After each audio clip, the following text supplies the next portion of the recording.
আপনারা কি জানেন রাবণের কাঁওর যাত্রা সম্পর্কে? চলুন সেই গল্পই আজকে আমি আপনাদের শোনাবো। ভিডিওটি শেষ পর্যন্ত দেখুন এবং চ্যানেলটিকে সাবস্ক্রাইব করুন। ধর্মীয় রীতিতে পবিত্র উৎসের জল কাঁধের ভারের দুই দিকে নিয়ে যাত্রা করা পুণ্যার্থীদেরই কাঁওর বলা হয়, যা মূলত শিব ভক্তের মধ্যে প্রচলিত।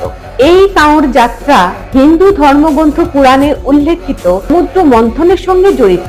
এই সমুদ্র মন্থনে প্রথমে অমৃতের পরিবর্তে হলাহলের আবির্ভাব হয়েছিল। এই বিষের ভয়ানক পরিণাম থেকে জগৎকে উদ্ধার করার জন্য দেবাদিদেব মহাদেব বিষ পান করেছিলেন, কিন্তু হলাহলের ঋণাত্মক প্রভাবের জন্য শিব কষ্ট পাচ্ছিলেন। ত্রেতা যুগে শিবের পরম ভক্ত রাবণ কাঁওরে পবিত্র গঙ্গা জল এনে রামেশ্বর জ্যোতির্লিঙ্গে জলাভিষেক করেছিলেন এবং ভগবান শিব হলাহলের ঋণাত্মক প্রভাব থেকে মুক্ত লাভ করেছিলেন।